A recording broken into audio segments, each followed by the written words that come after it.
Ndryshimet e temperaturave gjithnjë paraqesin problem për personat të cilët janë të sëmurë kronik dhe jo vetëm. Së fundmi, ka filluar të paraqitet dhe virusi sezonal, ose ndryshe siç thonë mjekët, paraqitet gripi sezonal, i cili atakon popullatën që ka imunitet më të dobët. Mjekët thonë se ndryshimet e shpejta të temperaturave ditore kanë bërë që të rritet dhe numri i pacientëve që kërkojnë ndihmë, por jo edhe numër të madh. Ndërkaq, simptomat janë të zakonshme, pohojnë mjekët, ku kryesisht pacientët kanë dhimbje të eshtrave, dhimbje në fyt e kështu me radhë. Sigurisht me ndryshimin e kohës, do të thotë me oscilime që i kemi kohore, ne presim që të kesë edhe fluks të rritur të pacientëve të cilët vinë në ordinancat tona të kërkojnë ndihmë mjekësore dhe ja që normalisht ka ditëve të fundit shtim relativisht jo numër shumë i madh i pacientëve, po ja që ka pacientë që vinë në kasankohen për shkak të ndryshimeve klimatike dhe normalisht edhe ka filluar edhe virusi sezonal të qarkullojë në popullatë, normalisht edhe mundësia edhe për të përhapur tani më është më e madhe pasi që ne rrim në ambiente të mbyllura, për këtë arsye edhe përhapet edhe më së shumti edhe më së shpeshti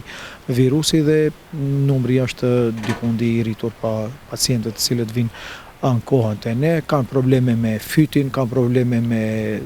hundë, do të thotë probleme të shitje, kanë temperaturë të lehtë, dhimbje të muskujve të eshtrave, pra simptome që janë të lidhura me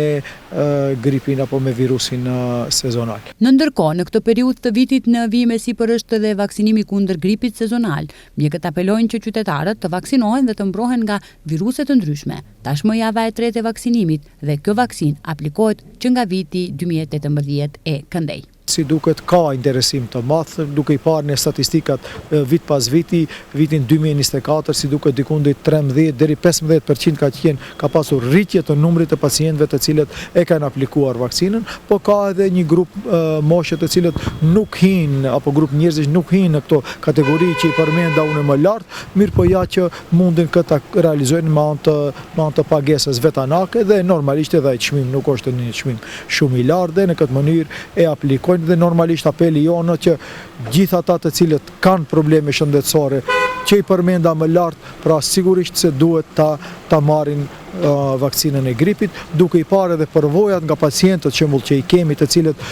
kanë probleme serioze shëndetësore, të cilët kanë qenë të vaksinuar, pra edhe nëse u bie e gripi sezonal, se nuk do të thotë se vakcina mbron 100%, pasi nuk dim ne cili virus mund të qarkulloj në një sezon të caktuar, po edhe nëse u bie e kalojnë në një mënyrë shumë të lehtë. Ndryshe Ministria e Shëndetësisë informon se interesimi për vaksinim kundër gripit sezonal po rritet vazhdimisht. Deri më tani janë regjistruar mbi 70.000 qytetarë, ndërsa më shumë se 22.000 persona janë tashmë të vaksinuar në mbar vendin. Vaksinimi po zhvillohet në 35 pika vaksinimi, prej të cilave 5 ndodhen në Shkup. Të gjithë qytetarët e interesuar mund të paraqiten përmes aplikacionit vaksinacia.mk ose përmes mjekut të tyre am.